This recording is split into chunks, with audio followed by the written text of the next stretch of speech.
several layers of dough, so it's a good sign. Now I'm going to first, I can't leave them that beefy, so I'm going to make them a little bit thinner by stretching them. When you stretch them, it's not a musculation exercise, it's a gently.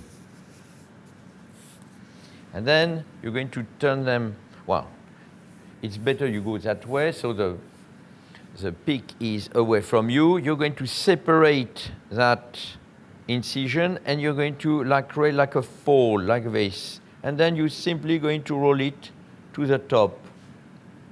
Gently, no pressure, I'm not squashing them. What you want is the tip of your croissant to go right under your croissant. So the way of your croissant is holding the croissant together. If you got the tip like this, probably it will be sticking a tongue at you when it's proving or it's baking.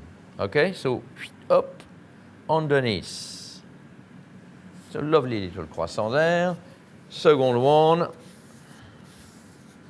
Now you see I'm teasing in a way that dough a little bit, making it longer. I'm adding, look, if you compare with my unstretched croissant, I'm adding a good generous third.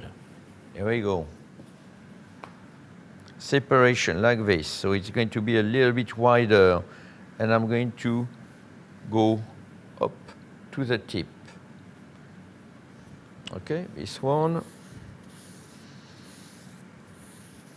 When you cut your croissant, if at the end you can do an extra croissant, even if it's a bit wonky, I think it's worth shaping it into a croissant. It's quite an expensive dough to make, and it will taste as good. No, up, no pressure when I'm rolling my croissant.